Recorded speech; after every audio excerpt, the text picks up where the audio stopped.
তার আমলে প্রথম বিনা বেতনে অধ্যয়ন এবং শিক্ষার বিনিময়ে খাদ্য কর্মসূচি চালু হয়েছিল, যা পরবর্তীতে বাংলাদেশের মডেল হিসেবে বহু দেশ গ্রহণ করেছিল এবং তা এখনো অনেক দেশে চালু হয়েছে।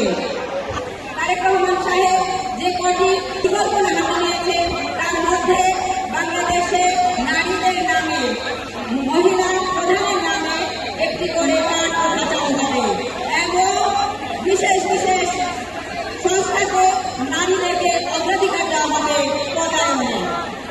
আমার আন্তরিক বিশ্বাস এবং আল্লাহর উপর পূর্ণ আস্থা রেখে আমি বিশ্বাস করি আগামী নির্বাচনে 2026 সালে ফেব্রুয়ারি মাসে আমরা যে নির্বাচনের আশা করছি, স্বপ্ন দেখছি, তাতে এই নারীরাই পারবে ইনশাআল্লাহ এই ধানের শীষকে বিজয় করে আবার আমাদেরকে রাষ্ট্র ক্ষমতা অধিষ্ঠিত করতে এবং সেই নারী জাগরণকে আরো সচল করতে এবং অগ্রসর করতে।